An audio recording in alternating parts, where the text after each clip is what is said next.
I want to bring you a really quick video here on Thanksgiving telling you some of the things that I'm thankful for, and I want to really just share with you my heart on financial sovereignty. You guys know that over the last 3 years there has been this concept that I've talked about ad nauseum over and over and over again called financial sovereignty. And I kind of want to tell the story of it because I'm extremely thankful for it, and I want to give glory to God for it because I really do believe that it's something that He has shown me, and it's something that I've found in the scriptures. And this is probably not a video that's going to be very popular with everybody. A lot of you guys might click off on this, but some of the people that are really following the mission that we have here, I want to pour my heart out and share with you guys what my vision is, because I really do believe that this concept, financial sovereignty, is going to end up being my life's work. This is going to be something that I'm going to spend the next 50 years of my life trying to share with as many people as possible. So let's back up. I just want to kind of break down the story to date. About 6 years ago, I was in 12th grade, and I had my first job working at the bookstore, Barnes & Noble's, in Santa Fe College, and I was making $8.25 an hour. I had just started the YouTube channel as well, so I was doing both. I was working at the bookstore, and I remember I was sitting on a bench, and I was about to go into my shift, wearing this black jacket. I remember it, and it was a Dickies jacket, one of those Dickies jacket with like a gray hood, and it was black. I was wearing that, and I was standing there, and the squirrels were walking by and everything, and I had YouTube Studio on my phone. And I watched the Crypto Jeb YouTube channel hit 5 subscribers. We had 3 the day before. Got 2 subscribers in a day. I'd never had that happen before. I've been making YouTube videos on various other channels for 5 years now. I've been making YouTube content for almost 12 years now, guys. I'm only 23. Like, over half my life I've been making content and putting it on YouTube. And I watched that happen, go from 3 to 5 subscribers. That was the first time I'd ever seen myself gain 2 subscribers in a day. And I knew at that point, and over the course of a few months before and a few months after that, that if I put my mind to it, I could probably make a change. I could probably make a difference in the life of myself and the life of my father and the life of my family with the YouTube channel. And so put my phone down, went into worked, and I remember working at the bookstore. I worked very hard. I never sat still, not 1 second. I remember one time I was 17, and so according to child labor laws, you know, you've got to have a break every like 3 hours. And one time I was running the cash register. It was an 8-hour shift, and they came up to me and they said, "Well, do you want to take your lunch?" I'm like, "No, I'm good. I'm fine." And so about an hour passed. I'd been standing there for 4 hours, and the line was all the way to the back of the store because there's so many people. There's so many people there because it was the rush. It was the spring semester was starting. That's why I was hired. And about an hour later, the actual manager, the manager over the entire store, MJ, walked up and said, "Jeb, you have to go take a break because I'm going to get in trouble if you don't. It is illegal."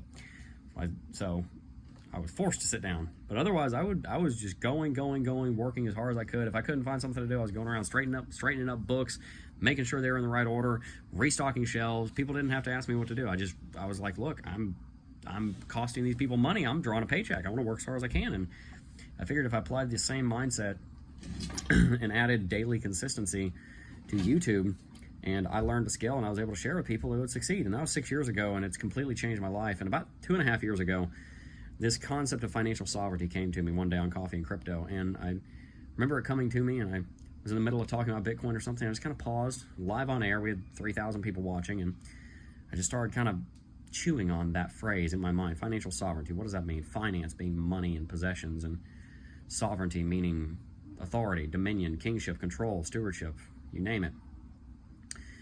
And so over the course of about 1.5 years, up until about 1.5 years ago, I pored over the scriptures trying to figure out a biblical definition of it because I did believe that it was from the Lord. I believed that it was shown to me that day, and I believed that it was something that I was supposed to share with you guys. And I found 2 verses, Genesis 1:28 and Matthew 5:3. Genesis 1:28 says, "And God blessed them, and God said unto them, Be fruitful and multiply, and replenish the earth and subdue it, and have dominion over the fish of the sea, and over the fowl of the air, and over every living thing that moveth upon the earth." And in the verse before, God created mankind, and God created man in his own image. In the image of God created he him, and in male and female created he them. That's Genesis 1:27. So this is the creation account. This is the beginning of the world. The very first thing that God commands us to do is to be fruitful and multiply and replenish the earth, make more of yourselves so that you can fulfill the next commandment, which is to subdue the earth. Subdue it. What is it? The earth that we are called to have dominion over. Fast forward to the first book of the New Testament, Matthew, and in Matthew 5 verse 3, Jesus said, "Blessed are the meek, for they shall inherit the earth." I think that's a key word there, inherit. We are not to go and conquer the earth. We're not to be Nazis about this and go and take over everything by force and dictatorially, in a despotic way, lord over people. We're to inherit the earth through meekness. What is meekness? Well, a meek individual is someone with a large sword and the strength and the knowledge and the ability to use it, but chooses to keep it sheathed because that is what is appropriate at that time. A meek individual is a very strong person that is under control. A meek individual is a person that can do many things, that has great potential, but chooses instead to walk in the purpose that they were created for. And so when we combine meekness with control over our finances and our possessions, we have strength, i.e. we learn about money, i.e. we continue to hone our skills, get better at our job, whatever it is that creates our income, get better at investing, get better at trading if that's what you're going to do, get better at technical analysis if that's what you're going to do. And you become very skilled and you grow your financials, your wealth and your possession, your substance, if you will, to use one of the biblical words for it. And you do it with meekness, i.e. you do it in a way that is for the benefit of others, that is compassionate and caring and kind and directed by God. God doesn't call everybody to give up their possessions. He did call one person in the Gospels to give up everything that he owned. A financially sovereign individual understands that sometimes you are called to give more than you had planned on. Sometimes you are called to give your very life. I know that I would give my life for the gospel any day, and I'd be happy to do it. Someone that is sovereign over their money, over their possessions, is not a slave to those finances. And so them disappearing one day does not scare them. It does not terrify them. What should be of great concern to an individual that is pursuing financial sovereignty is not being a good steward over those finances. What should be of concern of an individual that is attempting to pursue financial sovereignty in their lives is not being the man and not being the woman that they are called to be. God created man in his own image. In the image of God created he him. Male and female created he them. And God blessed them, and God said unto them, be fruitful and multiply and replenish the earth and subdue it. God created man in his own image. He created the male and female. I believe there's supposed to be power behind saying, that's a man. Behind saying, that's a woman. That ought to carry a connotation of, man, I've got respect for that individual. We should be men and women after God's own heart with meekness in our finances. And we can grow them. And we can leave our children's children an inheritance, as the Bible says a righteous man does. And I believe that that is a powerful enough message that can help enough people. They can change enough lives.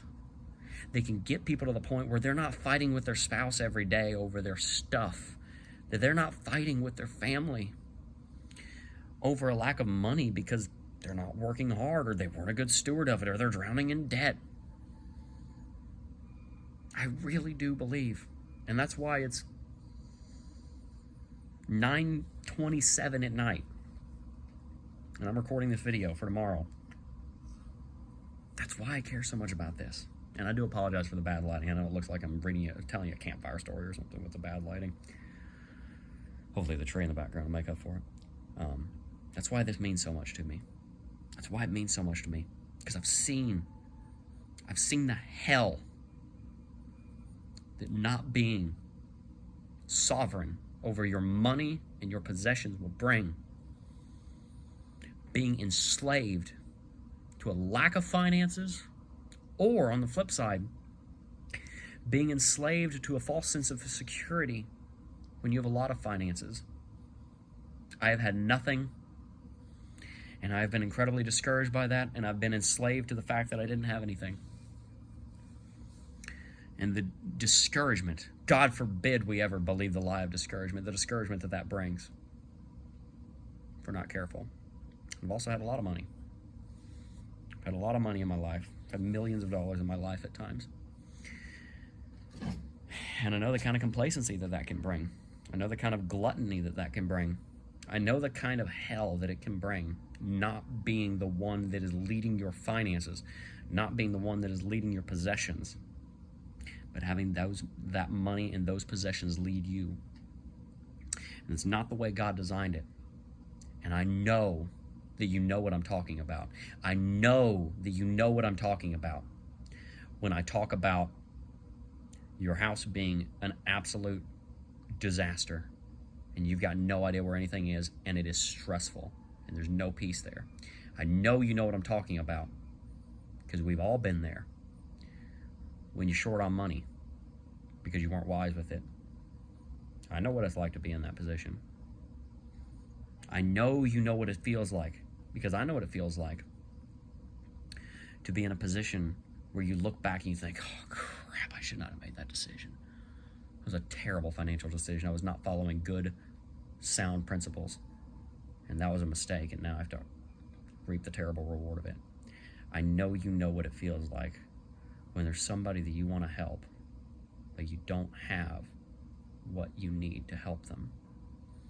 And I'm here to tell you that if you want to help those people, if you want to help yourself, I'm speaking straight to your soul, and most people have tuned out by now, but for the one or two that are still listening, I'm speaking to you, I'm speaking right to your heart. I'm here to tell you that there is a way. There's a way, and be encouraged that there's a way. Have hope that there's a way of financial sovereignty, of being the one in charge, of being the one in control, in stewardship, that you would not be a slave to those finances anymore. And I will make it my life's work to teach you that way. But I will also tell you from the beginning that the majority of what I'm going to teach you is just Bible. Let your light so shine before men that they will see your good works and glorify your Father which is in heaven. I don't want any glory. I don't want any praise. That's not why I'm here. I have seen a way to handle money and possessions that is better than what the world will teach you. You don't need a $6,000 a month Lamborghini car payment to be happy. That will enslave you. You will be a slave to that Lamborghini. You don't need to work 120 hours a week at a job you hate so that you can keep up with the Joneses. You will be a slave to that job. You don't need those things. You need to be the one that is sovereign over those finances, and you are telling them what to do. And you will find joy. So I will spend my life trying to help you guys achieve financial sovereignty. And when I have reached the end of the race, it is my prayer that I would be told, well done, good and faithful servant, and that I left nothing on the table. That purpose, that glorious purpose, is what I am thankful for this Thanksgiving. For knowing what I am called to, for knowing the race that is set before me, and I am challenged to know that it is a very, very high calling, a very high mark. I've got a lot of people watching. I've got a lot of people right now that are probably thinking, Jeb, you idiot, shut up. What are you talking about? And so I'm going to take that seriously. So I look forward to continuing on this journey with all of you guys. It's a very emotional video for me, as you can probably tell, if you can hear it in my voice.